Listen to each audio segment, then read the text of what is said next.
En la última noche que el Señor Jesús pasó con sus discípulos antes de su crucifixión, habló con ellos acerca de muchas cosas. Uno de sus principales objetivos esa noche era prepararlos para el futuro, no solo para su detención y muerte, sino también para cuando Él ascendiera al cielo. Y una de las cosas más sorprendentes que les dijo fue que estarían mejor una vez que se fuera. ¿Te imaginas hablar con Jesús cara a cara y que te tenga que decir eso? Casi suena ridículo, ¿verdad? Esto es, hasta que escuchas la razón. Una vez que el Señor Jesús se haya ido, el Espíritu Santo de Dios vendría a ellos. El Espíritu les permitiría cumplir sus funciones como los fundadores de la Iglesia de Cristo y potenciaría la Iglesia para construir el reino de Dios en todo el mundo. Esta es nuestra tercera lección de la serie Creemos en el Espíritu Santo. Hemos titulado esta lección En la Iglesia, porque nos centraremos en la obra del Espíritu Santo dentro de la comunidad del pueblo del pacto de Dios. En una lección anterior, exploramos la obra providencial del Espíritu Santo en el mundo en general. Antes de los días de Abraham, Dios trató con todos los seres humanos de la misma manera. Pero en esta lección, veremos el trabajo providencial que hace dentro de un segmento de la humanidad. Comenzando con Abraham, Dios entró en una relación especial con un grupo distinto de personas, y Él creó un pacto para gobernar esta relación. A partir de Abraham, Dios siempre ha tenido un pueblo especial con el que ha pactado, y a este pueblo del pacto lo llamamos la Iglesia. La mayoría de la gente está familiarizada con la Iglesia del Nuevo Testamento, pero aunque muchas traducciones modernas no reflejan esto, las Escrituras también se refieren al antiguo Israel, los descendientes de Abraham, como la Iglesia. La Septuaginta, la traducción griega del Antiguo Testamento, usa el término griego eklesia para designar la asamblea o la congregación de Israel. Esta es la misma palabra comúnmente traducida como iglesia en el Nuevo Testamento. La Septuaginta usa ese término como nombre para Israel en lugares como Deuteronomio capítulo 9 versículo 10 y capítulo 31 versículo 30, Jueces capítulo 20 versículo 2, Primera de Reyes capítulo 8 versículo 14 y el Salmo 22 versículos 22 y 25. Incluso el Nuevo Testamento se refiere a la nación de Israel como una eclesia en Hechos capítulo 7 versículo 38. Escuchemos cómo Pedro describió la iglesia en Primera de Pedro capítulo 2 versículo 9. Mas vosotros sois linaje escogido, real sacerdocio, nación santa, pueblo adquirido por Dios. Cuando Pedro hablaba de la iglesia del Nuevo Testamento, se refería a ella utilizando varios nombres usados en el Antiguo Testamento para la nación de Israel. Como leemos en Éxodo capítulo 19 versículo 6, Dios llamó a Israel un reino de sacerdotes y una nación santa. En Deuteronomio capítulo 7 versículo 6, Israel es referido como un pueblo santo para el Señor, su posesión exclusiva. Y en Isaías capítulo 62 versículo 12, leemos: Israel será llamado el pueblo santo, el redimido del Señor. Cuando Pedro se refirió a la iglesia del Nuevo Testamento por los nombres del Antiguo Testamento de Israel, él indicó que estos dos grupos constituyen un pueblo de pacto único y continuo. Algunos creyentes tienen la idea de que la Iglesia fue creada en el Nuevo Testamento por el derramamiento del Espíritu Santo. Pero el concepto correcto es que la Iglesia es una extensión de la Iglesia del Antiguo Testamento. Dios llamó a Abraham y a su pueblo en el Antiguo Testamento, y ellos eran el pueblo del Señor en el Antiguo Testamento. La Iglesia en el Antiguo Testamento. Y esta misma Iglesia se extiende en nuestros días y continuará hasta la segunda venida de Jesucristo. Por supuesto, hay diferencias entre las comunidades del pacto de Dios en el Antiguo y el Nuevo Testamento, pero su continuidad nos ayuda a entender la obra del Espíritu Santo. En ambos testamentos y a lo largo de la historia desde entonces, La obra del Espíritu entre el pueblo del pacto de Dios ha sobrepasado grandemente su trabajo en el resto de la creación. Por lo tanto, en esta lección, cuando usemos la palabra iglesia, tendremos en mente las comunidades del pacto del Antiguo Testamento y del Nuevo Testamento. Exploraremos la obra de providencia del Espíritu Santo en 3 partes. Primero, veremos su gracia del pacto. Segundo, consideraremos su provisión de las Escrituras. Y tercero, hablaremos de dones espirituales. Veamos primero la gracia del pacto del Espíritu Santo. Tanto en el Antiguo como en el Nuevo Testamento, las Escrituras describen la relación de Dios con su iglesia como un pacto. La palabra pacto se traduce de la palabra hebrea berit y de la palabra griega diatheke. Estas son las mismas palabras que el mundo antiguo usaba para describir los tratados internacionales. En particular, la relación de pacto de Dios con su pueblo se asemeja a los tratados antiguos que existían entre grandes emperadores o soberanos y los reinos vasallos que les sirvieron. Los antiguos tratados soberano-vasallo compartían 3 rasgos comunes. Expresaban la benevolencia del soberano hacia su vasallo, definían la lealtad que el soberano requería de su vasallo y explicaban las consecuencias que resultarían de la lealtad o deslealtad del vasallo. Y estos tratados o pactos continuaron a través de las generaciones, de modo que los sucesores de los vasallos continuarían sirviendo a los sucesores de los soberanos. De manera similar, los pactos de Dios registran su benevolencia hacia su pueblo, explican la lealtad que le deben y describen las consecuencias para la obediencia o la desobediencia. En nuestra lección anterior, mencionamos que la obra del Espíritu Santo en el mundo incluye la gracia común. La gracia común es la obra del Espíritu de promover la bondad y la vida en toda la humanidad, un tipo de benevolencia general.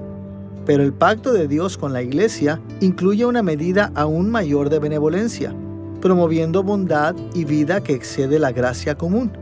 Y esto incluye una mayor paciencia, tolerancia y misericordia que el resto de la humanidad recibe. Esto es verdad para todos en la Iglesia, tengan o no fe salvadora. Uno de los valores o creencias comunes que tenemos en nuestra cultura actual es que Dios trata a todos por igual. Pero creo que lo que vemos en el Nuevo Testamento es que Dios en realidad trata a su pueblo del pacto con una bendición mayor y con mucha más gracia que como trata al resto del mundo. No significa que no se preocupe por todo el mundo. No significa que su gracia no sea de alguna manera común para todos. Pero cuando se trata de sus hijos, creo que las apuestas se levantan un poco. Y esto no debe sorprendernos. Un padre terrenal puede amar a los otros niños del vecindario, pero es mejor que ame y cuide a sus propios hijos de una manera mucho más grande que a los demás.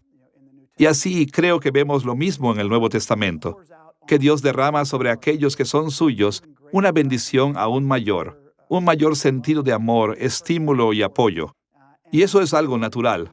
Debemos entender que eso es lo que queremos ver en un Dios que se llama a sí mismo Padre. Consideraremos la obra del Espíritu en la gracia del pacto, primero centrándonos en la Iglesia en el Antiguo Testamento, y después en la Iglesia en el Nuevo Testamento. Comencemos con las expresiones del Antiguo Testamento de la gracia del pacto. En los días de Abraham, Moisés y David, Dios hizo pactos que extendieron una gracia especial a toda la nación de Israel. Él primero creó a Israel como una nación especial cuando llamó a Abraham a una relación de pacto en Génesis capítulos 15 y 17. Este pacto misericordiosamente prometió que los descendientes de Abraham heredarían la tierra prometida y que gobernarían sobre todas las naciones de la tierra. Como Pablo escribió en Romanos capítulo 4 versículo 13, fue dada a Abraham o a su descendencia la promesa de que sería heredero del mundo. Además, Abraham recibió esta promesa sobre la base de la gracia de Dios, que Abraham recibió por medio de la fe. Como leemos en Romanos capítulo 4 versículo 16, por tanto, es por fe, para que sea por gracia, a fin de que la promesa sea firme para toda su descendencia. Y a lo largo de la historia de Israel, Dios continuó tratando con ellos misericordiosamente. Todos los que conocen el Antiguo Testamento saben que la nación de Israel a menudo era infiel a Dios, se quejaba de él, se resentían de los planes que Dios tenía para ellos, adoraban otros dioses, maltrataron a su prójimo.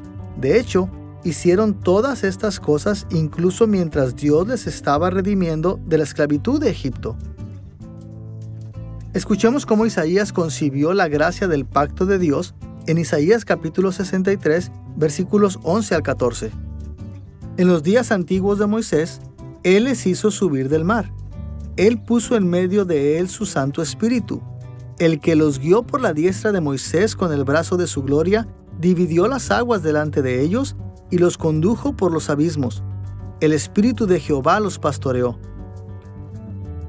Dios le mostró a Israel la gracia del pacto cuando lo rescató de Egipto. Él dividió el Mar Rojo por ellos, destruyó el ejército de Faraón y dio a Israel descanso en la tierra prometida. A pesar de estas bendiciones, Israel continuó pecando contra él. Pero aun y cuando siguieron pecando, el Espíritu de Dios continuó extendiendo la misericordia y la gracia del pacto a ellos. En el Antiguo Testamento, Dios es paciente y bondadoso con todos, pero es especialmente paciente con Israel, porque tenía un pacto con él. Él dijo: «No he hecho esto por ti, oh Israel, porque fuiste tan justo, porque fuiste el más grande de todos los pueblos, porque fuiste el más pequeño de todos los pueblos». Él dijo: «Yo hice esto porque yo te amé y porque hice una promesa a tus antepasados». También Israel sería el vehículo por medio del cual Dios se revelaría a las naciones. Dios le dijo a Abraham que había escogido a Abraham para que él levantara a sus descendientes en el camino correcto, para que siguieran el pacto de Dios. Por lo tanto, Dios es paciente, pero Dios fue especialmente paciente con Israel debido a su pacto con ellos, y porque Dios tenía un propósito de bendecir a todas las naciones a través de la simiente de Abraham. Nehemías capítulo 9 resume la historia nacional de Israel desde Abraham hasta el intento de restauración del reino en el siglo V a.C. Y a lo largo de ese resumen, dice que Dios trató a Israel con amor y misericordia, a pesar de su flagrante rebelión. Escuchemos solo un par de ejemplos de la gracia del pacto del Espíritu en este capítulo. En Nehemías capítulo 9 versículos 17 al 20 leemos: «Tú eres Dios que perdonas, clemente y piadoso, tardo para la ira y grande en misericordia, porque no los abandonaste. Además, cuando hicieron para sí becerro de fundición y dijeron: ¿Este es tu Dios que te hizo subir de Egipto?, y cometieron grandes abominaciones, tú, con todo, por tus muchas misericordias, no los abandonaste en el desierto. Enviaste tu buen espíritu para enseñarles». Aquí, Nehemías se refirió al pecado de Israel en los días de Moisés. El hecho de que Israel cometió estas idolatrías y blasfemias demuestra que muchos israelitas no eran verdaderos creyentes, y aún así, ellos todavía estaban en el pacto con Dios, y todavía los trataba con la gracia del pacto.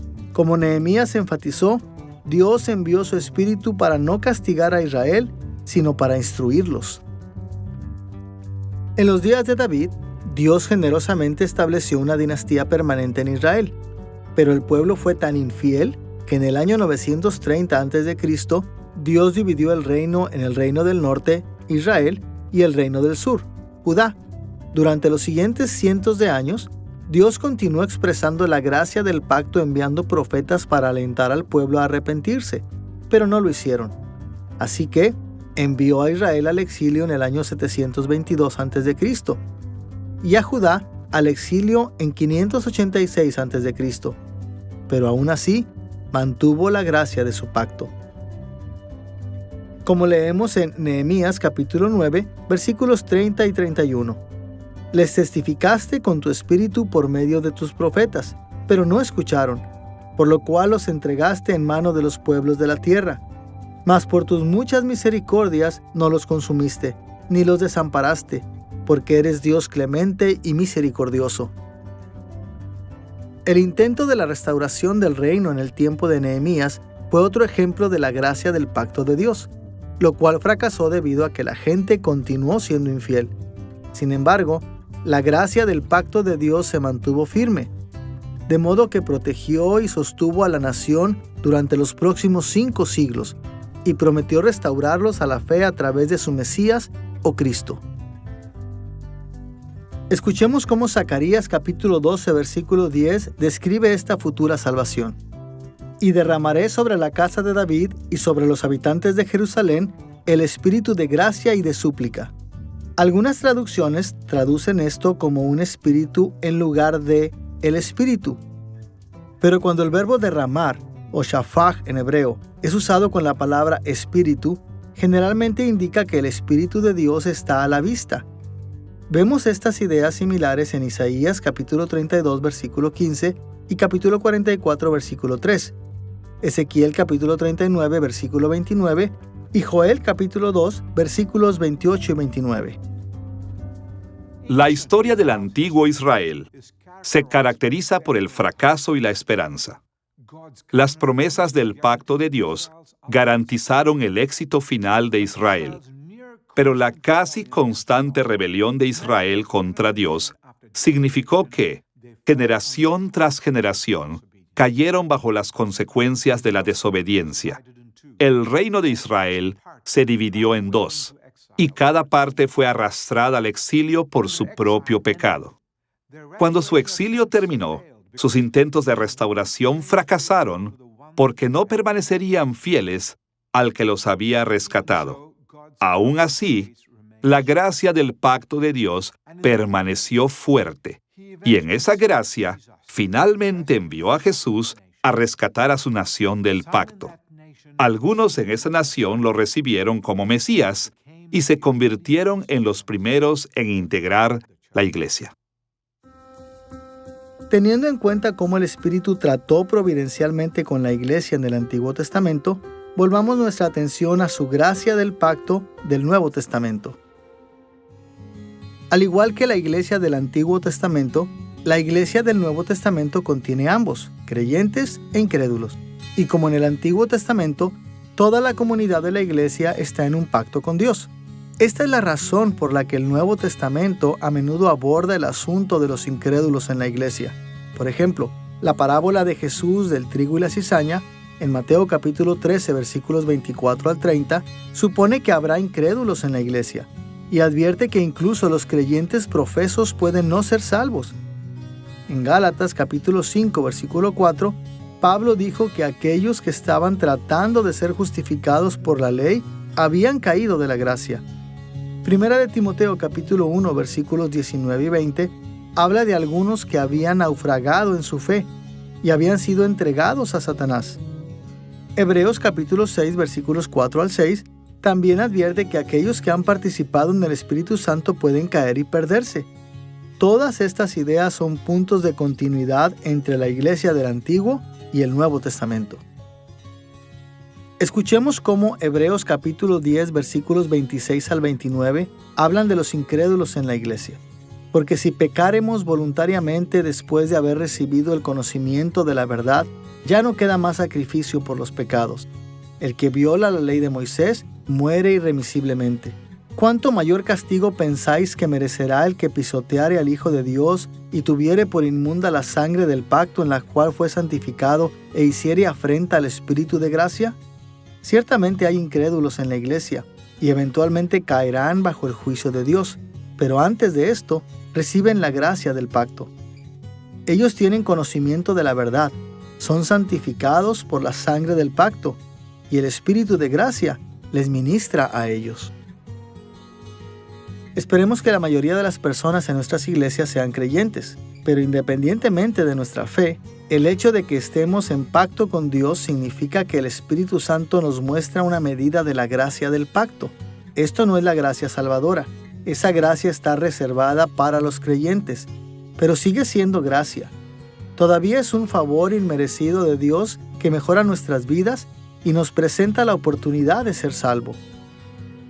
Las personas no salvas se benefician de estar en pacto con Dios. Es decir, que son miembros de la iglesia visible para ser técnicos. Y la iglesia visible es donde Dios muestra su carácter a través de la predicación de la palabra, a través de la presencia de los sacramentos del bautismo y de la cena del Señor. Estas personas se están beneficiando simplemente por ser observadores de estas cosas. de oír la palabra enseñada a ellos. Tienen la responsabilidad proporcionada por los líderes de la iglesia. No solo eso, yo añadiría que en la iglesia visible, Dios quizás de alguna manera misteriosa protege a su pueblo. Él los protege de cosas a las que podrían estar expuestos.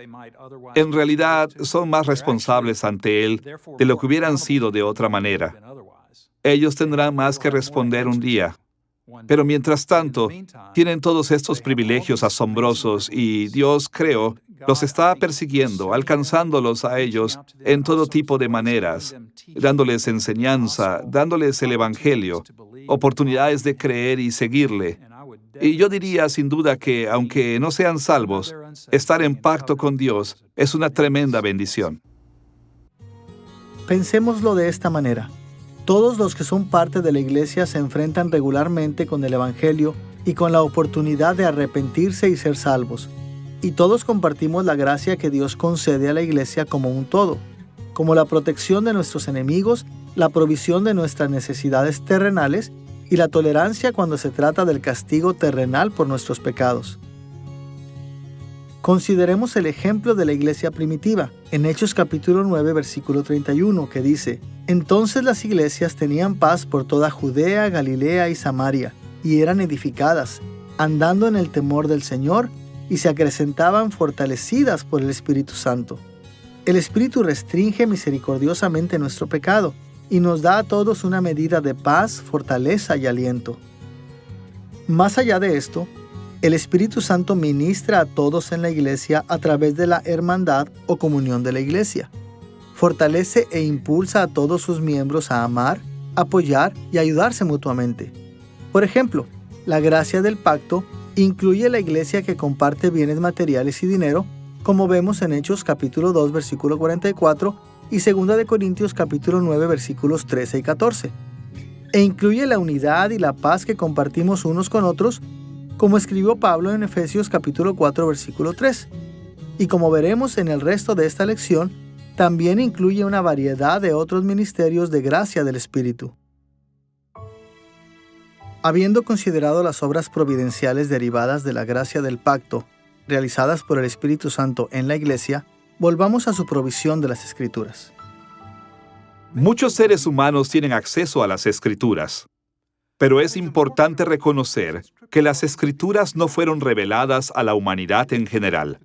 Fueron dadas particularmente a la comunidad del pacto de Dios, la Iglesia de Cristo.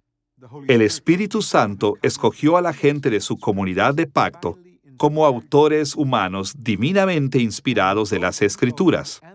Y tanto en el Antiguo como en el Nuevo Testamento, entregaron sus escritos a la Iglesia.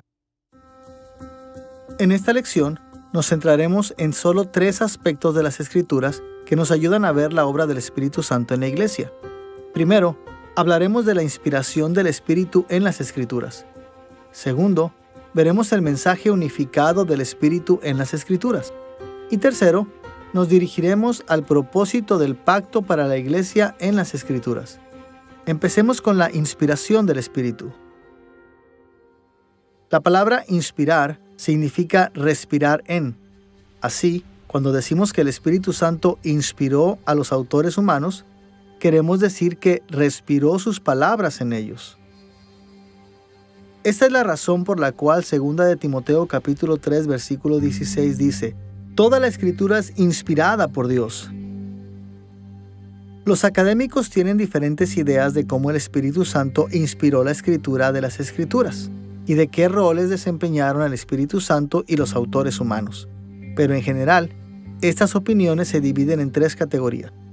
La mayoría de los intérpretes críticos adoptan una visión que podríamos llamar inspiración romántica. Estos intérpretes creen que el Espíritu Santo simplemente motivó a los autores humanos a escribir, al igual que un artista puede ser inspirado o motivado por una gran idea o un hermoso paisaje. En este sentido, el Espíritu Santo realmente no controlaba ni supervisaba las palabras de las Escrituras. Por lo tanto, las Escrituras realmente fueron escritas solamente por sus autores humanos. Muchos cristianos conservadores sostienen una visión a la que podríamos llamar inspiración mecánica.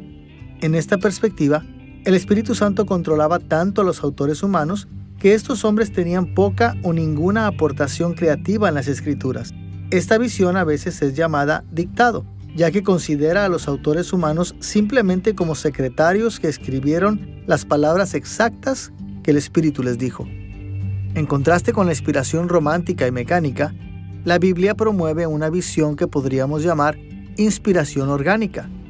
Esta visión se llama orgánica porque apela al proceso de escritura natural de los autores humanos de las Escrituras, usando sus propias ideas, palabras y personalidades. Por lo tanto, está lejos de ser mecánico, pero también es distinta de la inspiración romántica, porque dice que el Espíritu Santo supervisó sus escritos de manera que aseguraron que dirían lo que Él quería que dijeran, y eso les impidió caer en el error.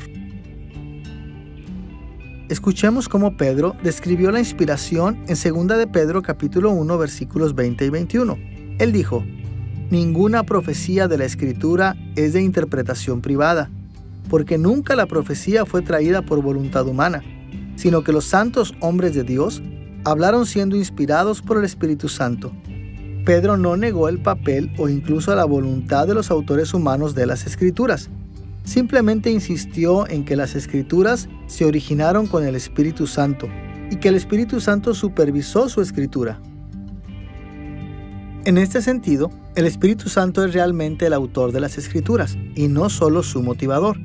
Vemos ideas similares en pasajes como 2 de Samuel capítulo 23 versículo 2, Hechos capítulo 1 versículo 16 y capítulo 4 versículo 25 y Hebreos capítulo 3 versículo 7. Por otro lado, otros autores bíblicos indicaron su propia implicación personal y su contribución en sus escritos.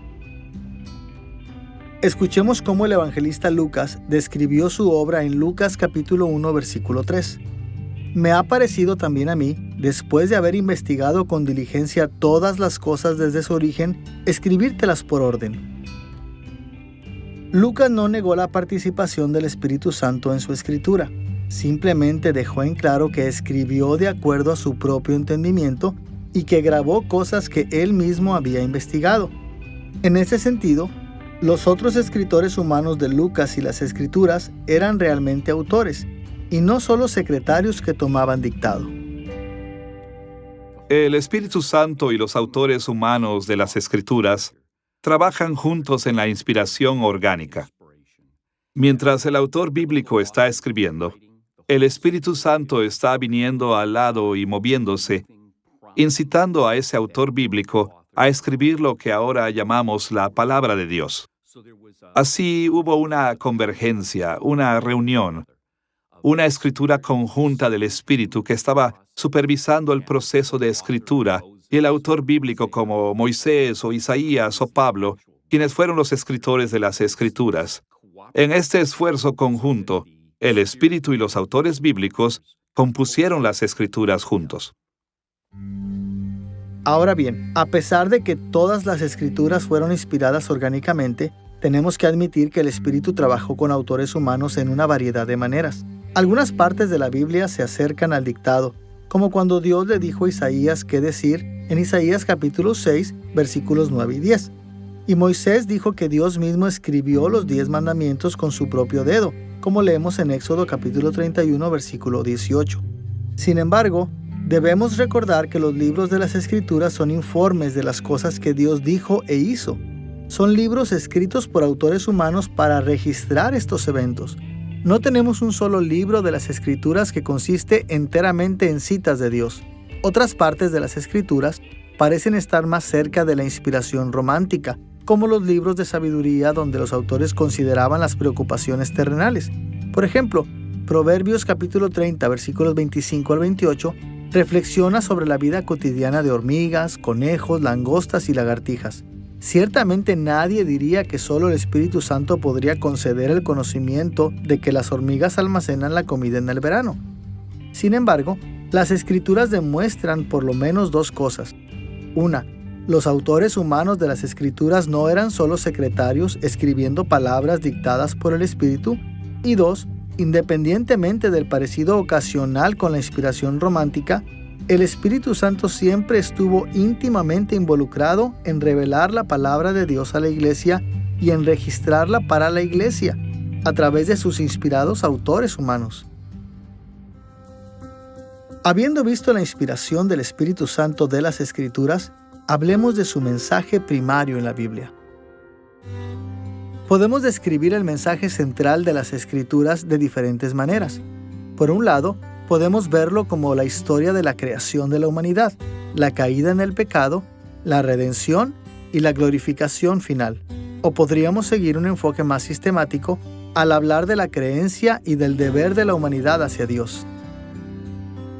Como la tercera respuesta del Catecismo Menor de Westminster dice, lo que principalmente enseñan las Escrituras es lo que el hombre ha de creer respecto a Dios y los deberes que Dios impone al hombre. O podríamos resumir el mensaje central de la Biblia como lo hizo Jesús en términos de amor a Dios y amor al prójimo. En Mateo capítulo 22, versículos 37 al 40, Jesús enseñó: amarás al Señor tu Dios con todo tu corazón, y con toda tu alma, y con toda tu mente. Este es el primero y grande mandamiento. Y el segundo es semejante: amarás a tu prójimo como a ti mismo. De estos dos mandamientos depende toda la ley y los profetas. Cuando Jesús dijo la ley y los profetas, Él se refería a todas las escrituras del Antiguo Testamento. Así podríamos resumir el Antiguo Testamento e implícitamente el Nuevo Testamento también, usando los dos mandamientos más grandes. Pero cuando hablamos del mensaje principal del Espíritu Santo en las Escrituras, tenemos algo más en mente, algo que incorpora todos estos resúmenes. Lo que los lectores modernos a menudo olvidan es que estos resúmenes son completamente convencionales, y este es el primer mensaje del Espíritu Santo a su iglesia. Las Escrituras son fundamentalmente un documento del pacto. Esto revela a Dios, a su pueblo del pacto, de maneras que definen y explican nuestra relación con Él.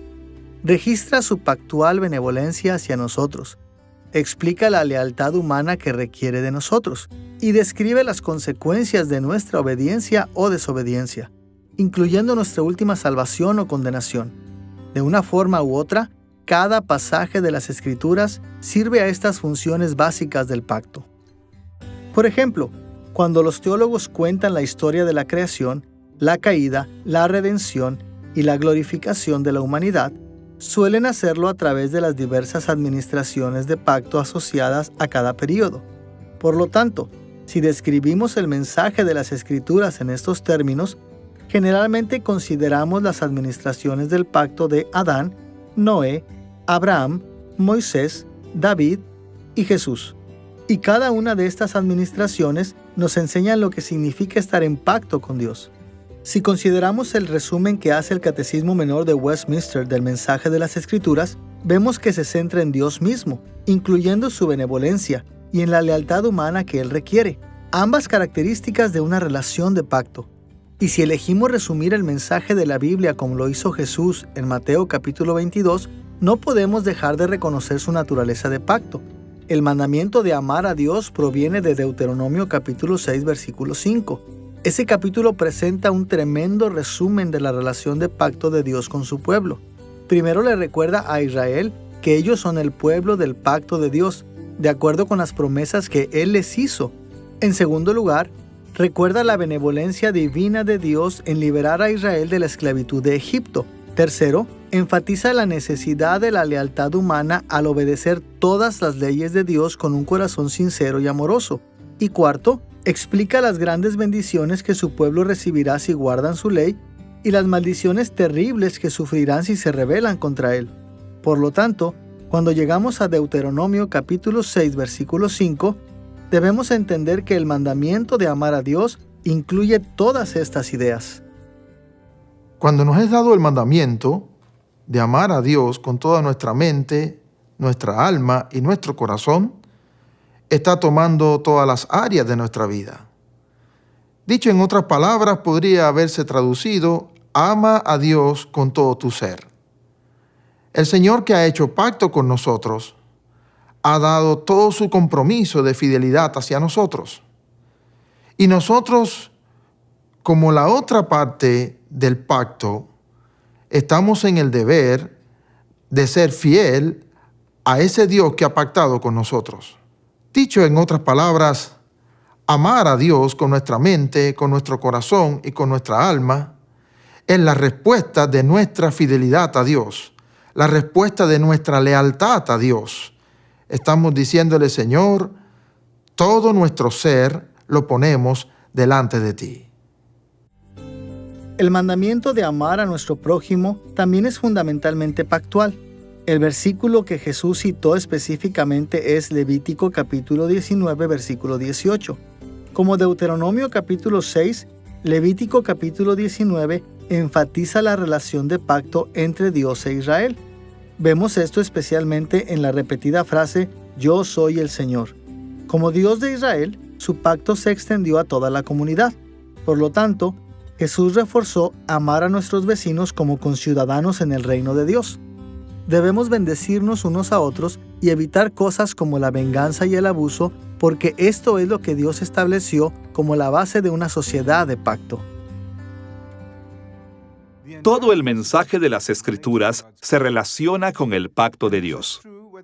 Y esto es verdad si lo vemos como historia o teología sistemática o como una cuestión práctica de vivir en comunión con Dios y la humanidad. Todas las Escrituras se basan en la relación del pacto entre Dios y su pueblo.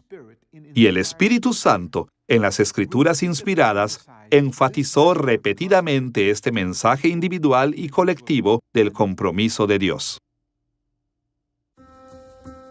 Ahora que hemos examinado la obra providencial del Espíritu Santo en las Escrituras en términos de su inspiración y mensaje del pacto, consideremos su propósito. Dado que el mensaje central del Espíritu Santo en las Escrituras se basa en un pacto, se deduce que el propósito central de las Escrituras es también un pacto. Es importante tener en cuenta que debido a que las Escrituras fueron inspiradas por el Espíritu Santo, los propósitos de los autores humanos siempre estuvieron de acuerdo con el Espíritu, y podemos confirmar que este propósito unificado fue un pacto, al mirar los lugares donde lo declararon directamente. Mencionaremos 4 maneras en que el Espíritu reveló sus propósitos del pacto. Primero, las Escrituras identifican a sus autores y a sus audiencias originales como miembros de la comunidad del pacto de Dios. El Nuevo Testamento fue escrito por apóstoles y profetas que sirvieron como emisarios del pacto de Dios. Su trabajo era mantener al pueblo de Dios responsable de su pacto. Más allá de esto, la mayoría de las cartas del Nuevo Testamento, así como el libro de Apocalipsis, nombran explícitamente a sus audiencias como iglesias en lugares particulares de manera frecuente. El libro de Hebreos es una excepción notable, ya que nunca nombra a su audiencia. Pero inclusive, al final, incluye saludos que indican que también fue escrito para la iglesia. En Primera de Juan no se nombra específicamente a su audiencia, pero se indica en términos inequívocos que la audiencia es cristiana. Primera y Segunda de Timoteo, Tito y Segunda y Tercera de Juan fueron escritos explícitamente para individuos, pero inclusive estos libros muestran evidencia de que sus autores pretendían que éstas fueran para toda la iglesia. Y su incorporación en el Nuevo Testamento verifica esa deducción. Algo semejante es verdad de Lucas y Hechos, que nombran a Teófilo como su audiencia inicial, y el mismo género del Evangelio, así como comentarios a lo largo de los libros, argumenta que la iglesia es la audiencia original de Mateo, Marcos y Juan. Y por supuesto, el Antiguo Testamento contiene muchas declaraciones que también identifican a su público. Muchos profetas identificaron específicamente a su público como Judá o Israel, e incluso aquellos profetas que hablaron a naciones gentiles, tales como Abdías, Jonás y Nahum, escribieron sus libros para el pueblo del pacto de Dios. Romanos capítulo 9, versículo 4 y varios otros pasajes del Nuevo Testamento argumentan que el Antiguo Testamento fue escrito para el pueblo de Dios. Y hay muchos otros indicios de que la audiencia del Antiguo Testamento era la comunidad del pacto de Dios. Consideremos las palabras de Moisés en Deuteronomio capítulo 4, versículo 8. ¿Y qué nación grande hay que tenga estatutos y juicios justos, como es toda esta ley que yo pongo hoy delante de vosotros? Moisés dijo que poseer la ley distinguía a Israel de todas las demás naciones. Solo ellos habían recibido la ley de Dios porque solo ellos eran el pueblo del pacto de Dios. Encontramos esta misma idea en Éxodo capítulo 24 versículos 1 al 12. Allí Moisés dijo que los 10 mandamientos y el libro del pacto eran específicos de la relación de pacto de Israel con Dios. Esta audiencia del pacto es también aparente en Segunda de Reyes capítulos 22 y 23, donde el rey Josías de Judá renovó el pacto de Israel con Dios. En estos capítulos, el sacerdote Hilcías encontró lo que él llamó el libro de la ley en los archivos del templo. Muchos eruditos creen que este era el libro de Deuteronomio. Al parecer, había sido almacenado y descuidado durante muchos años. Cuando él leyó este libro, se dio cuenta de las implicaciones de su pacto y se lo envió al rey Josías. Y cuando Josías leyó el libro, él respondió leyendo el libro a la Asamblea de Israel, la iglesia del Antiguo Testamento, haciendo hincapié en el propósito del pacto llamándolo el libro del pacto, y reiteraron tanto él como su pueblo a mantener los términos de este. Escuchemos este relato en Segunda de Reyes capítulo 23 versículos 2 y 3. Josías leyó, oyéndolo ellos, todas las palabras del libro del pacto.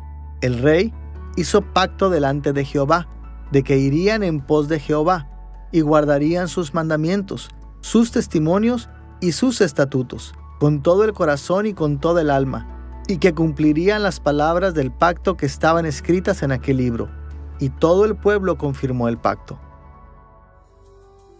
Un segundo grupo de pasajes que demuestran el propósito del pacto del Espíritu en las Escrituras son aquellos que fueron escritos para mostrar la benevolencia divina de Dios. Como hemos dicho, el pacto de Dios consiste en 3 elementos básicos: la benevolencia divina de Dios, la lealtad humana que Dios requiere y las consecuencias para la obediencia y la desobediencia. Cuando un autor bíblico mencionó uno de estos como su propósito, intentaba explicar, confirmar o enfatizar el pacto de Dios con su pueblo. Escuchemos cómo el Salmo 102, versículos 17 y 18, habla de la divina benevolencia de Dios. El Señor atenderá a la oración de los desamparados y no desdeñará sus ruegos. Que se escriba esto para las generaciones futuras y que el pueblo que será creado alabe al Señor. El contexto del Salmo 102 indica que el orador necesitaba ayuda y que buscaba a Dios por bondad, misericordia y rescate. Reconoció a Dios como el gran emperador del mundo y le pidió a Dios que satisfaciera sus necesidades. El propósito de su salmo era contar a las generaciones futuras cómo Dios lo había rescatado para que ellos también vieran la benevolencia de Dios y lo alabaran. Y este llamado a reconocer la benevolencia de Dios era claramente un pacto. También vemos la benevolencia de Dios en la introducción al Evangelio de Lucas, en capítulo 1, versículos 3 y 4, donde Lucas escribió: «Me ha parecido también a mí escribírtelas por orden, oh excelentísimo Teófilo, para que conozcas bien la verdad de las cosas en las cuales has sido instruido». El mensaje central del Evangelio de Lucas nos dice que Dios envió a su Hijo a encarnarse, para que muriera una muerte expiatoria por nosotros, y que resucitara de entre los muertos, para que nosotros podamos vivir y ascender al cielo para reinar como nuestro Mesías o Cristo. No es posible que haya mayor bondad que esto. Así que, cuando Lucas escribió para ayudar a Teófilo a conocer estas verdades con certeza, su propósito, al menos en parte, era registrar la benevolencia de Dios. Y en esto podemos ver el propósito del pacto del Espíritu para este libro. De una manera similar, pero más directa, en Juan capítulo 20, versículos 30 y 31, el apóstol Juan también mencionó la benevolencia de Dios a través de Cristo como el propósito de su evangelio. Él escribió: «Hizo además Jesús muchas otras señales, pero éstas se han escrito para que creáis que Jesús es el Cristo, el Hijo de Dios, y para que creyendo tengáis vida en su nombre». En Lucas 7, leemos cómo un centurión pidió a Jesús que sanara a un siervo que le era muy valioso y que con solo una palabra que Jesús pronunció, el siervo fue sanado. Posteriormente leemos cómo Jesús va a una procesión fúnebre en el pueblo de Naín y allí encuentra a una viuda llorando inconsolablemente por la muerte de su hijo. Y una vez más, con una sola palabra, Jesús habla y ese joven vuelve a la vida. Así, de este modo, se muestra quién es Jesús. Pero sus milagros también muestran que el reino de Dios se trata de la restauración, que este siervo y el hijo de esta viuda fueron restaurados a sus familias, fueron restaurados a su rol como portadores de su imagen, que pudieran volver a trabajar, que pudieran regresar al templo y adorar a Dios, para que pudieran contribuir una vez más al florecimiento de su comunidad. Así, los milagros de Jesús muestran no solo quién es Jesús, sino su gran gracia y su benevolencia, la benevolencia de la restauración. Los milagros de Jesús fueron ejemplos de la benevolencia de Dios. Él sanó a los enfermos y a los cojos, alimentó a los hambrientos, curó a los poseídos por demonios. Él resucitó a los muertos. En resumen, dio a la gente un anticipo de las bendiciones del reino terrenal de Dios. Estos actos de benevolencia eran inmerecidos y a menudo inesperados por aquellos que los recibieron. Fluían puramente de la bondad, de la amabilidad y de la misericordia de Dios. El propósito de Juan era mostrar la benevolencia de Dios, para que fuéramos atraídos a Él por la salvación a través de su Hijo. Cuando recordamos que todas las Escrituras fueron inspiradas por el Espíritu Santo, no es difícil ver cómo este pasaje apoya el propósito del pacto del Espíritu. El tercer tipo de pasaje que demuestra el propósito del pacto del Espíritu se centra en la lealtad humana. Muchas veces, cuando los autores bíblicos declararon sus propósitos para sus escritos, mencionaron la lealtad humana. No solo escribieron para informar a sus lectores sobre la historia o para aumentar su sabiduría y felicidad. A través de la inspiración del Espíritu, escribieron para motivar a sus lectores a obedecer a Dios. Como Pablo escribió en Romanos capítulo 1, versículo 5, y por quien recibimos la gracia y el apostolado para la obediencia a la fe. Y como él dijo en 2 de Timoteo capítulo 3, versículo 16, toda la Escritura es inspirada por Dios y útil para enseñar, para redarguir, para corregir, para instruir en justicia. Cada pasaje de la Biblia nos enseña cómo ser fieles y cómo vivir de acuerdo con las exigencias de Dios.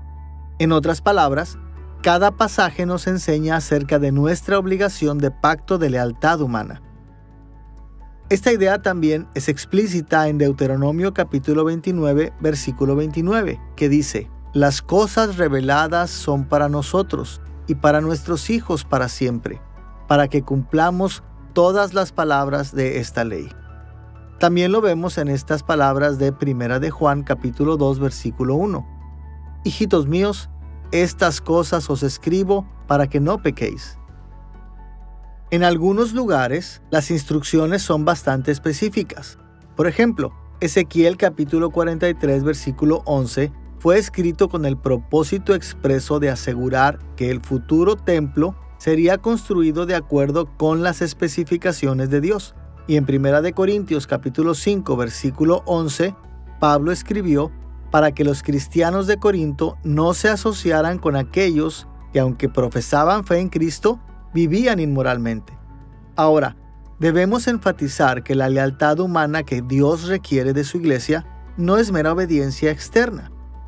En todas las Escrituras, el Espíritu dejó en claro que la verdadera fidelidad del pacto es sincera y de corazón, y motivada por el amor a Dios. Consideremos las palabras de Deuteronomio capítulo 6, versículos 1 al 6. Estos, pues, son los mandamientos, estatutos y decretos que Jehová vuestro Dios mandó que os enseñase.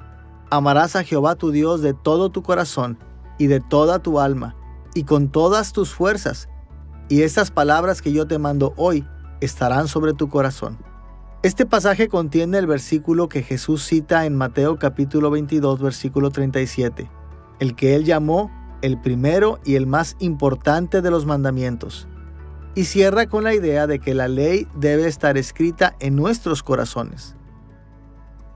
Amar a Dios no es simplemente una cuestión de emoción, y no es simplemente una cuestión de obediencia, incluye ambos. Es fidelidad y lealtad a Dios, expresada en obediencia de corazón a sus mandamientos. Encontramos descripciones similares del amor en lugares como Deuteronomio capítulo 11 versículo 13 y capítulo 30 versículos 1 al 6, y en Josué capítulo 22 versículo 5. Escuchemos lo que Jesús dijo en Juan capítulo 14 versículo 15. Si me amáis, guardad mis mandamientos. Cuando el Espíritu Santo habló a su iglesia a través de sus autores humanos, que habían sido inspirados, nunca quiso que el amor de Dios fuera la única ley que debemos seguir. Él quería que entendiéramos el cumplimiento de cada requisito del pacto como una expresión de amor a Dios.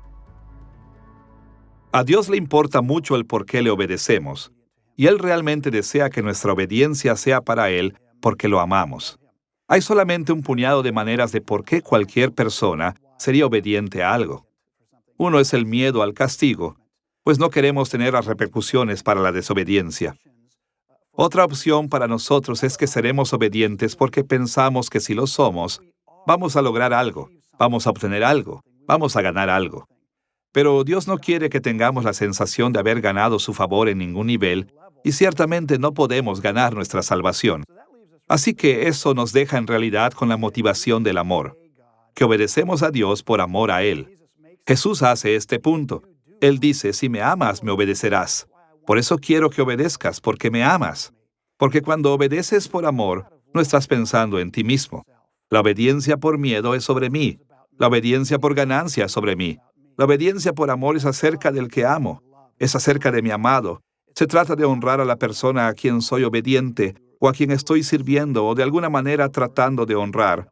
Por lo tanto, cuando obedecemos a Dios por amor, realmente quita el enfoque hacia nosotros y lo pone en Él y su bondad y su grandeza. El cuarto y último tipo de pasaje que mencionaremos que demuestra el propósito del pacto del Espíritu en las Escrituras enfatiza las consecuencias del pacto. Como recordaremos, las consecuencias de estar en alianza con Dios incluyen bendiciones por obediencia y maldiciones por desobediencia. Muchos pasajes de las Escrituras muestran el propósito del espíritu del pacto al animar a la iglesia a buscar las bendiciones de Dios a través de la obediencia fiel. Por ejemplo, pasajes como Deuteronomio capítulo 6 versículos 1 al 4 enseñan que el propósito de los mandamientos de Dios era para que el pueblo de Dios persiguiera las bendiciones por su obediencia. Y Josué capítulo 1 versículo 8 dice que el libro de la ley fue escrito para producir la obediencia que conduce a la prosperidad y el éxito. Primera de Reyes capítulo 2 versículos 3 y 4 nos dice que el propósito de la ley de Moisés incluye enseñar al pueblo de Dios cómo prosperar en sus bendiciones y cómo producir la bendición de una dinastía eterna de David. Y escuchemos lo que Pablo escribió acerca del Antiguo Testamento en Romanos capítulo 15 versículo 4. Porque las cosas que se escribieron antes, para nuestra enseñanza se escribieron, a fin de que por la paciencia y la consolación de las Escrituras tengamos esperanza. De manera similar, en Juan capítulo 20 versículo 31, Juan dijo que él escribió su evangelio para guiar a la gente a la bendición del pacto de Dios de la vida eterna a través de Jesús. Y en Primera de Juan capítulo 5 versículo 13, él dijo que él escribió para que los creyentes pudieran estar seguros de que tienen vida eterna. Las Escrituras también indican su propósito de advertir contra las maldiciones de Dios. Deuteronomio capítulo 28 versículo 58 enseña que si el pueblo de Dios no obedece las palabras escritas en el mismo Deuteronomio, sufrirán sus maldiciones. Jeremías capítulo 36 versículos 6 y 7 indica que el libro original de Jeremías de la profecía estaba destinado a producir el arrepentimiento en el pueblo de Dios para que evitaran su ira. Y en 1 Corintios capítulo 10 versículos 11 y 12, Pablo volvió a comentar el propósito del Antiguo Testamento, diciendo que los problemas que el pueblo antiguo de Dios sufrían fueron escritos como advertencias a las generaciones futuras, para evitar los mismos juicios. Como hemos visto, las Escrituras se basan en pactos. Es el producto del Espíritu Santo que inspira y supervisa a sus representantes para entregar su mensaje de pacto a su pueblo del pacto. Y si somos fieles a ese mensaje, disfrutaremos de sus bendiciones para siempre.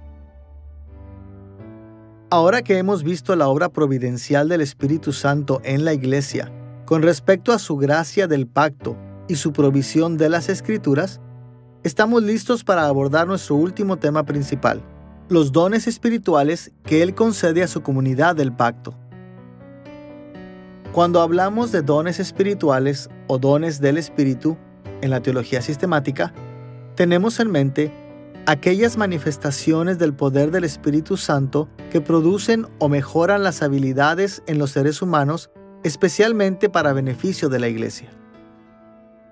Algunos dones espirituales se asemejan a habilidades y talentos naturales, de modo que no siempre es obvio quién los tiene y quién no. Por ejemplo, una persona puede ser naturalmente un buen maestro, pero otra solo puede enseñar bien porque el Espíritu Santo le da poder.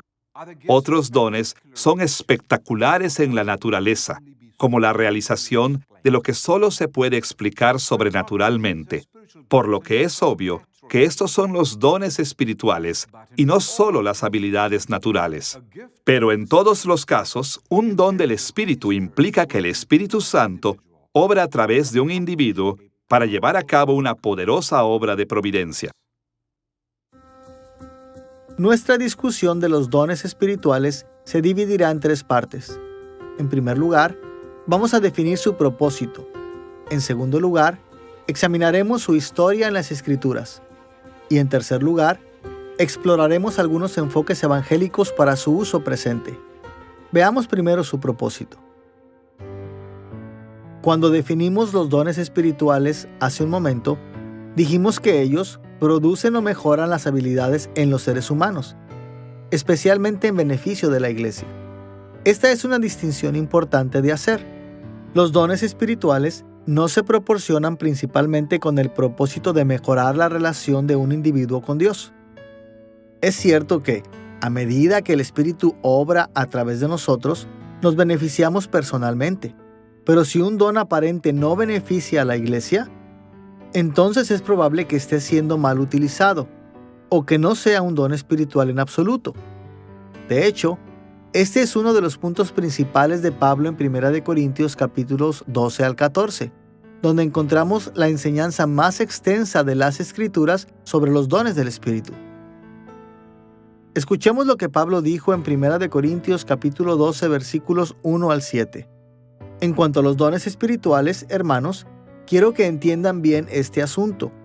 Hay diversas maneras de servir, pero un mismo Señor. Hay diversas funciones, pero es un mismo Dios el que hace todas las cosas en todos. A cada uno se le da una manifestación especial del Espíritu para el bien de los demás.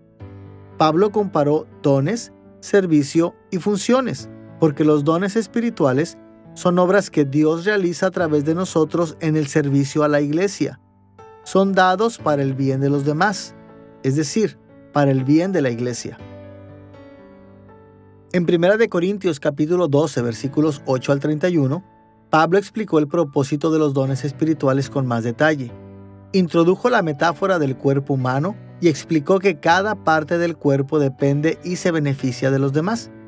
De la misma manera, los miembros de la Iglesia somos todos un cuerpo, así que nos beneficiamos de los dones de cada uno. Pablo también señaló que el Espíritu escoge qué dones dar a cada persona. No todas las personas de la Iglesia tienen los mismos dones, así como no todas las partes del cuerpo humano son iguales. Por lo tanto, nadie debe pensar que aquellos con dones más emocionantes son superiores, o que aquellos que carecen de tales dones son inferiores.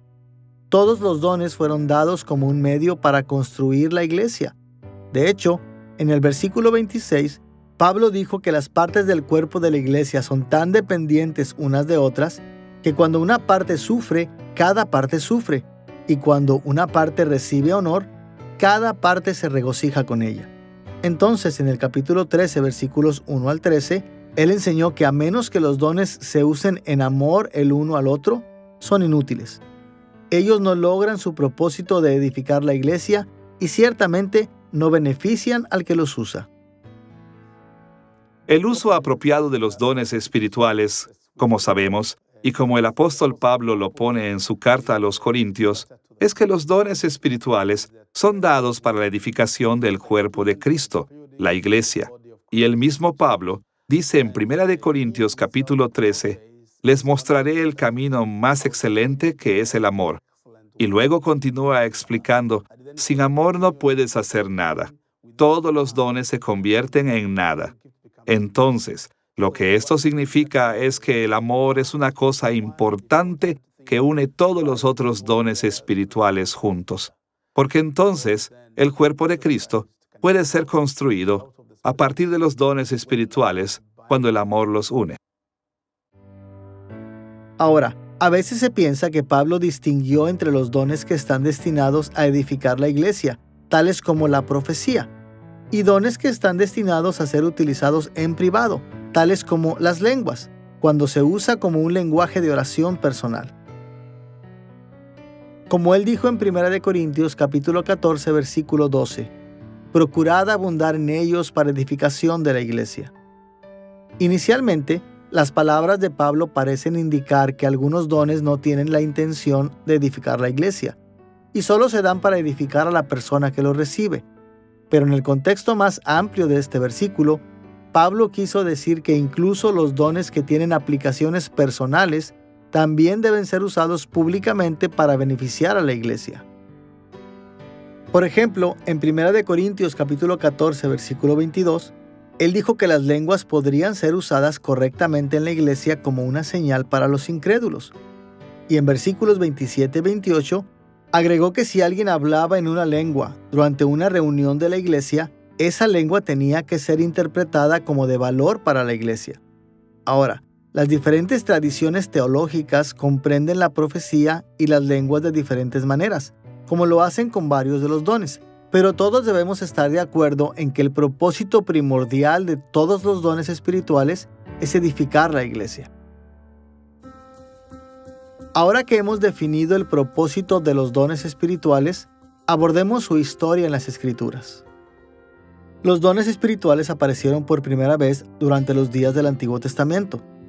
Génesis capítulo 41 indica que el Espíritu permitió a José interpretar los sueños, y Daniel capítulo 4 dice lo mismo acerca de Daniel. Y por supuesto, el Antiguo Testamento menciona muchos profetas que Dios designó y facultó para hablar a su pueblo. También podemos encontrar ejemplos de figuras del Antiguo Testamento realizando milagros y sanaciones, como curar lepra y resucitar muertos. Y aunque el Antiguo Testamento no menciona siempre al Espíritu de Dios en estos casos, el Nuevo Testamento deja claro que estos eran dones espirituales. Pasajes como Romanos capítulo 12, versículo 6 y 1 Corintios capítulo 12, versículos 28 y 29 revelan que la profecía, las sanidades y los milagros son todos dones del Espíritu.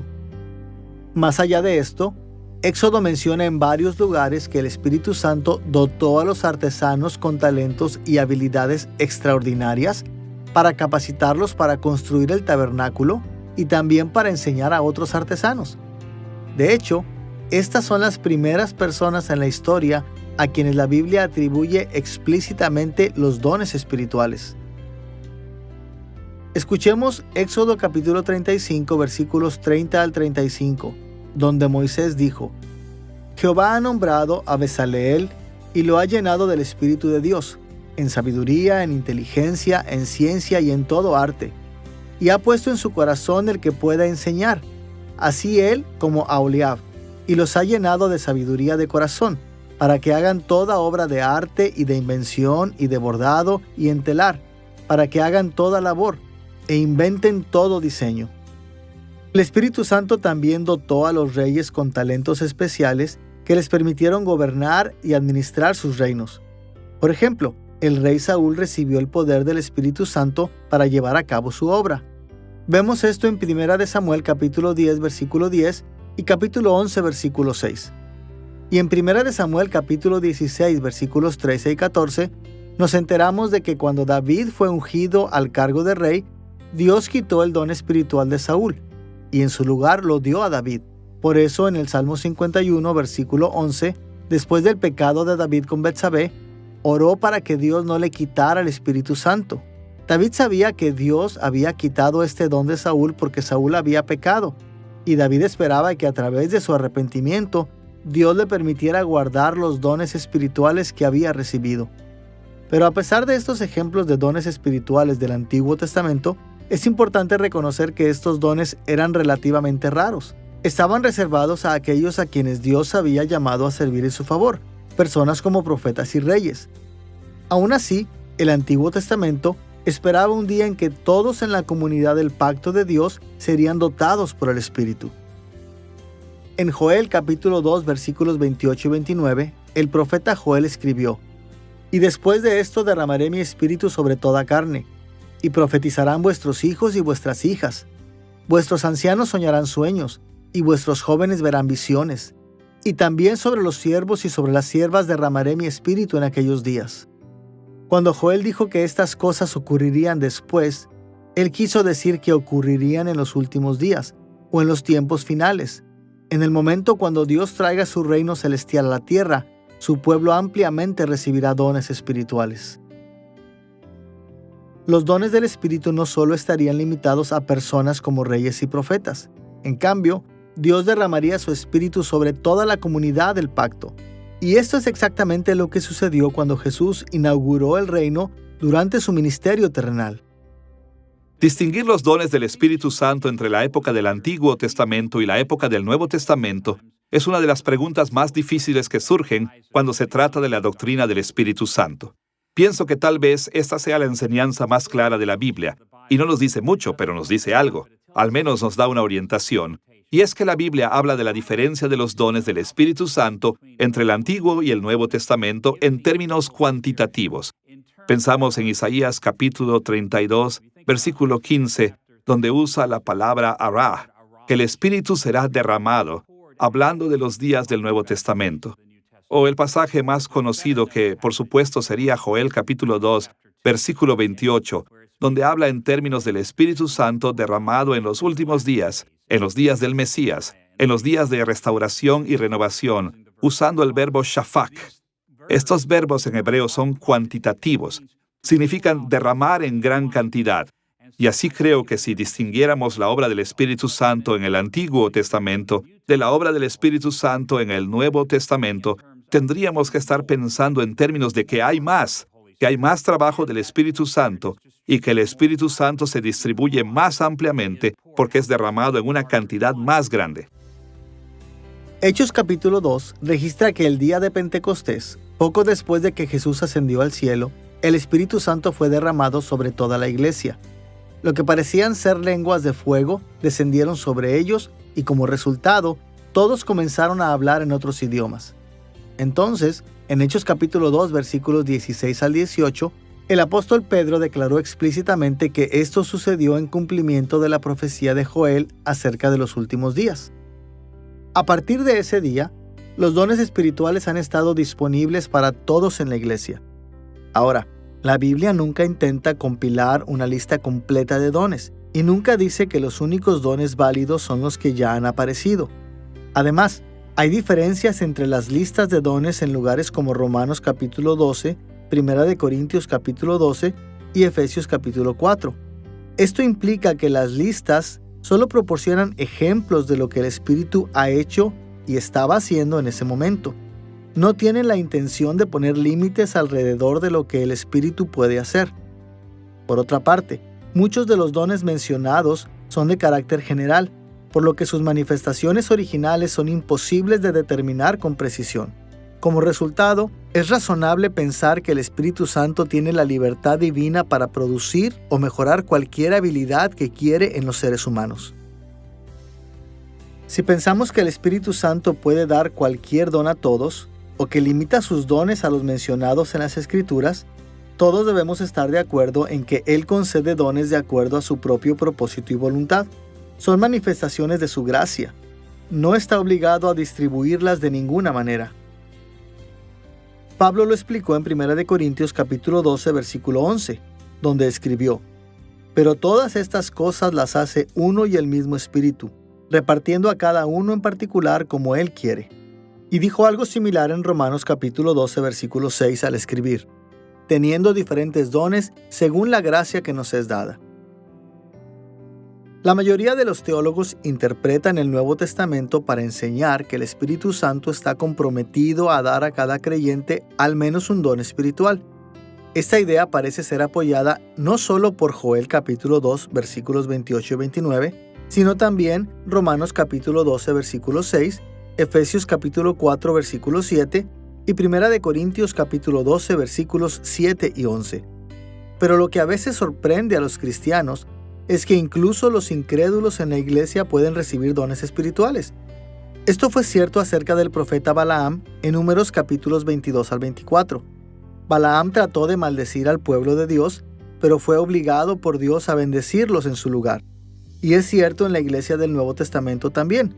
Por ejemplo, en Mateo capítulo 7, versículos 21 al 23, Jesús habló de la destrucción definitiva de muchos que habían profetizado, echado fuera demonios y hecho milagros en su nombre. Y escuchemos esa advertencia en Hebreos capítulo 6, versículos 4 al 6.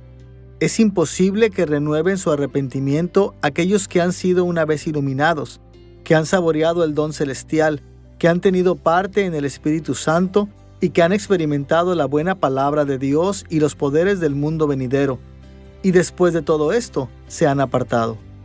Aquí, el autor dijo que los que caen pueden haber saboreado el don celestial, que han tenido parte en el Espíritu Santo y que han experimentado los poderes del mundo venidero. Estas son referencias no a la salvación, sino a experimentar dones espirituales. Si el receptor es un creyente o incluso un incrédulo, el propósito de los dones espirituales es el mismo. Su propósito más elevado es beneficiar a la iglesia. El mejor uso de nuestros dones espirituales no es para mejorar nuestras vidas espirituales, ni para elevarnos emocionalmente, ni para distinguirnos de otros en la iglesia. Por el contrario, el Espíritu Santo nos concede dones para que podamos servir a los demás, y debemos servirles con humildad, sabiendo que Él es la única razón por la que somos capaces de hacer lo que hacemos. Hasta ahora, hemos considerado los dones espirituales en términos de su propósito y su historia en las Escrituras. Ahora pasemos a las formas en que los evangélicos han tendido a acercarse a su uso presente. Como hemos mencionado, todos los evangélicos tienden a creer que el Espíritu Santo continúa concediendo dones espirituales hoy. Incluso tienden a aceptar que los concede a todos los creyentes, pero tienen diferentes puntos de vista con respecto a la naturaleza de los dones que da actualmente, especialmente con respecto a los dones que son espectaculares de alguna manera. Aquí tenemos en mente aquellos dones que son innegablemente obras del Espíritu porque no reflejan capacidades y talentos humanos naturales. Por ejemplo, los milagros, las sanidades, la resurrección de los muertos, los sueños, el hablar en lenguas, la interpretación de lenguas, la profecía y los mensajes de sabiduría y conocimiento. Estos son ejemplos de los dones que los evangélicos debaten. En general, los enfoques evangélicos de estos dones espectaculares caen a lo largo de un rango entre la cesación completa de estos dones y su extendida continuación. En el extremo del espectro de la cesación, se argumenta generalmente que los dones espectaculares pertenecieron a una edad más temprana de la historia y que terminaron con esa edad anterior. Algunos comparan esa edad más temprana con las vidas de los apóstoles.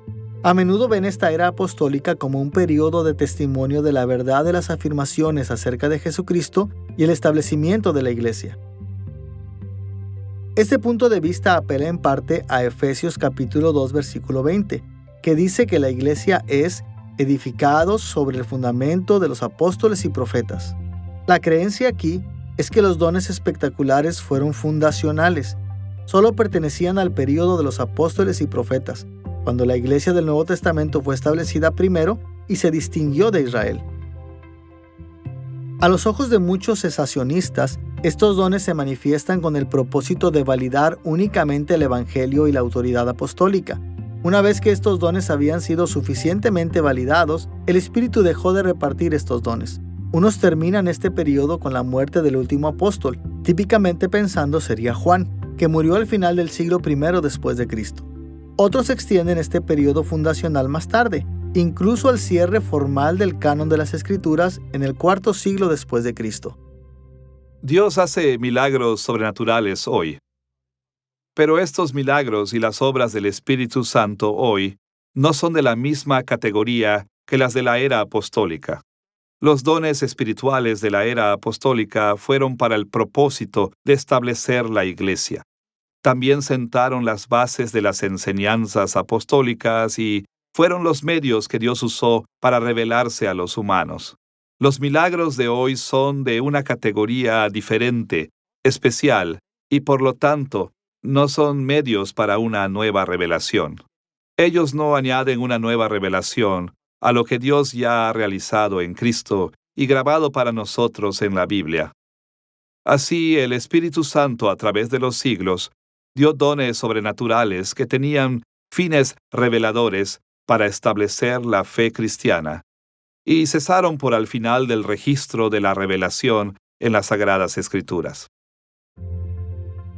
En el otro extremo del espectro, el de la continuación, generalmente se argumenta que los dones espectaculares pertenecen a toda la época de la Iglesia y que no terminarán hasta que Jesús regrese.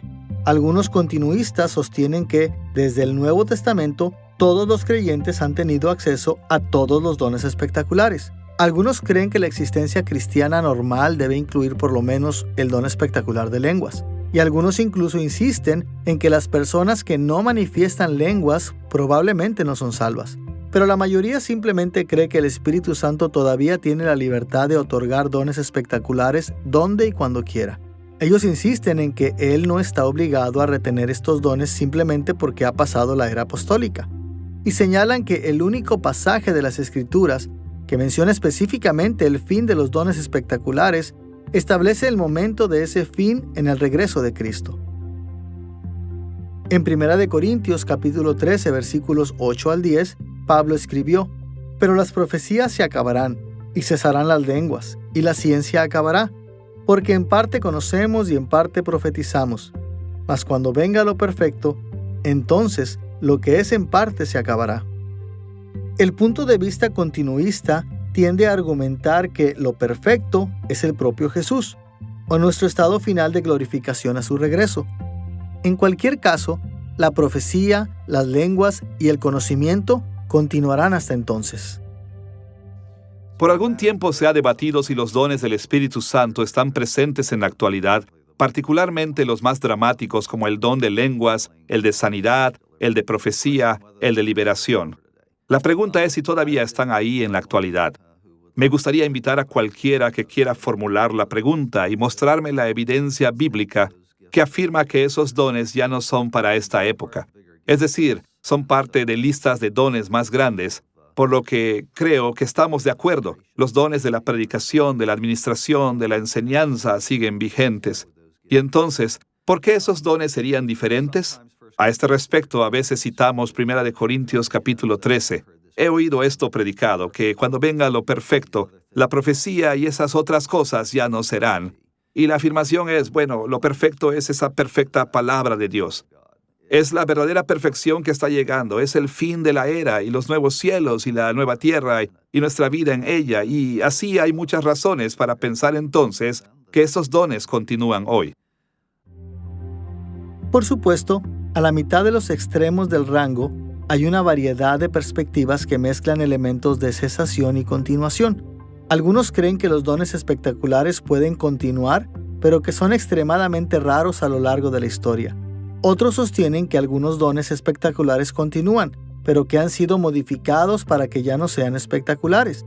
Por ejemplo, podrían decir que la profecía se limita ahora a la predicación y a la enseñanza, y ya no incluye recibir una revelación especial de Dios. Pero sea cual sea la opinión que tengamos acerca de los dones espectaculares, necesitamos recordar la gama de creencias que tienen los cristianos evangélicos que afirman la Biblia. El Espíritu nos ha dado dones para edificar la iglesia. Por lo tanto, no debemos permitir que nuestra visión de los dones se convierta en una razón para desgarrarse unos a otros. En esta lección sobre la obra de providencia del Espíritu Santo en la iglesia, hemos explorado 3 preocupaciones. Hemos visto la gracia del pacto del Espíritu en el Antiguo y Nuevo Testamento. Hemos considerado su provisión de las Escrituras en términos de su inspiración, mensaje y propósito. Y nos hemos dirigido a los dones espirituales, enfocándonos en su propósito, la historia en las Escrituras y el uso presente. Como hemos visto en esta lección, algunas de las mayores obras de providencia del Espíritu Santo están dirigidas hacia la Iglesia de Cristo. Estamos acostumbrados a pensar en las maneras en que Él bendice a los creyentes y nos enfocaremos en esas bendiciones en nuestra próxima lección. Pero es importante saber que Él también muestra una tremenda gracia hacia toda su comunidad del pacto. Para el Espíritu Santo, su trabajo en la tierra es mucho más que rescatar a los pecadores individuales de las consecuencias de su pecado.